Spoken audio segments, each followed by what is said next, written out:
ফেনীর সোনাগাজীতে এক বুড়া মাতারিকে 9 মাস ধরে ভুনা করে খাচ্ছে এক চুদনা।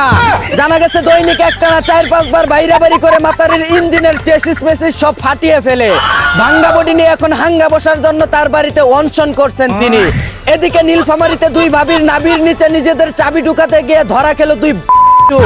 জানা গেছে ভাবিদের স্বামী দেশ বিদেশে কামলা দেওয়ায় তাদের ঝংধরা তালায় দুই বন্ধুর রং করা চাবি ঢুকিয়ে হামলা করার সময় আউগুত আউগুত করে চিৎকার শুরু করলে এলাকাবাসী ধরে কট দেয়। অন্যদিকে গার্লফ্রেন্ডকে গাঙ্গিনার পার নিয়ে তার ছোট খালকে ব্রহ্মপুত্র নদী বানিয়ে পালিয়ে গেল ময়মনসিংহের এক বাইন্টু। জানা গেছে প্রেমের ফাঁদে ফেলে বিয়ের কথা বলে গার্লফ্রেন্ডের সাগরে ইচ্ছা মতো সাঁতার কাটা শেষ, এখন বলে যা খুদা হাফেজ।